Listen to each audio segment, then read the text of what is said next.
Hello students, आज हम करेंगे information as to non cognizable cases and investigation of such cases. Today we do the non cognizable cases. First में क्या लिखा है? When information is given to an officer in charge of police station of the commission within the limits of such station of non-cognizable offence, he shall enter or cause to be enter in the substance of the information। पहले क्या बात बोली गई है? जब information मिलती है non cognizable case की तो उसकी क्या होनी चाहिए? पुलिस स्टेशन की लिमिट्स होनी चाहिए वहाँ पे जहाँ पे ऑफेंस हो रखा हो। Shall enter into the enter the substance और the information is book to be kept such officer. जो बुक होती है उसमें क्या है, वो फिर एंट्री करते हैं उस ऑफेंस की, नॉन कॉग्निजेबल केस की। जब कोई भी ऑफेंस होता है हम एफआईआर दर्ज करवाते हैं। वो कब करवाते हैं? वो करवाते हैं हम कॉग्निजेबल केसेस में। जब नॉन कॉग्निजेबल की बात की जाए तो हम एफआईआर नहीं लॉन्च कराते, तब हम एनसीआर लॉन्च करवाते हैं। एनसीआर रिपोर्ट जो होती है वो लॉन्च कराते हैं, जो इस बुक में रिटर्न की जाती है, जो कि स्टेट गवर्नमेंट द्वारा प्रिस्क्राइब की जाती है बुक, ठीक है, उसमें की जाती है। नेक्स्ट सब सेक्शन में क्या बोला गया? नेक्स्ट सब सेक्शन में बोला गया no police officer shall investigate a non cognizable case without the order of magistrate have the power. कोई भी कॉग्निजेबल केस में क्या होता है? कॉग्निजेबल केस में हम एफआईआर दर्ज करवाते हैं, पुलिस जो है इन्वेस्टिगेशन शुरू कर देती है। But in non cognizable case में मैजिस्ट्रेट से बिना पूछे, बिना परमिशन के हम जो है कि इन्वेस्टिगेट जो पुलिस है वो नहीं कर सकती। ये काफ़ी इंपॉर्टेंट बात है।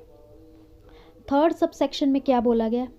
थर्ड में बोला गया any police officer receiving such order may exercise the power in respect of investigation except the power to arrest without warrant as an officer in charge of the police station may exercise in cognizable case।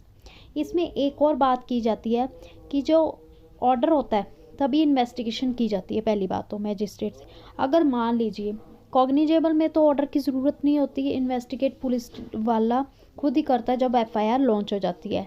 लेकिन in non cognizable cases में investigation के लिए magistrate की जो है permission लेनी पड़ती है। अगर मान लीजिए वो परमिशन नहीं लेता है, एनसीआर रिपोर्ट फाइल कर देता है और उसके बाद इन्वेस्टिगेशन शुरू कर देता है, तब क्या होगा? तब क्या कर सकता है अक्यूज क्या कर सकता है? तब वहाँ 482 में क्वैश कर सकता है।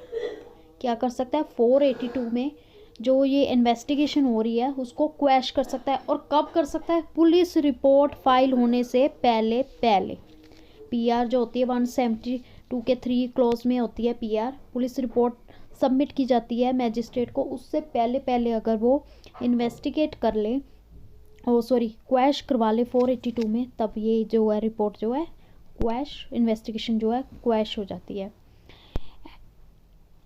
Any police officer receiving such same power investigation किया but power to arrest without warrant, उसके पास, पुलिस के पास अरेस्ट करने की जो है विदाउट वारंट उसके पास पावर नहीं है। उसके लिए वारंट चाहिए होता है और मैजिस्ट्रेट का लिखित में चाहिए होता है कि इसको अरेस्ट किया जाए। कॉग्निजेबल में अरेस्ट कर सकता है लेकिन नॉन कॉग्निजेबल में नहीं कर सकता। नेक्स्ट क्या बोला गया? Where case relates to 2 or more offences which at least 1 is cognizable. अगर एक कॉग्निजेबल है, ही shall be cognizable case notwithstanding that the other offences. मान लीजिए 3 ऑफेंस किए एक पर्सन ने, ठीक है, एक कॉग्निजेबल कर दिया उसने, 2 नॉन कॉग्निजेबल कर दिया, टोटल 3 ऑफेंस कर दिए उसने।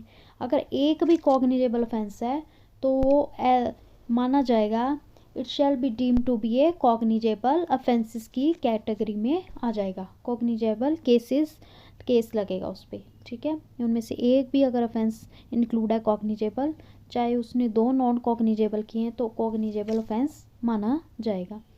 156-55 में बस इतना ही था।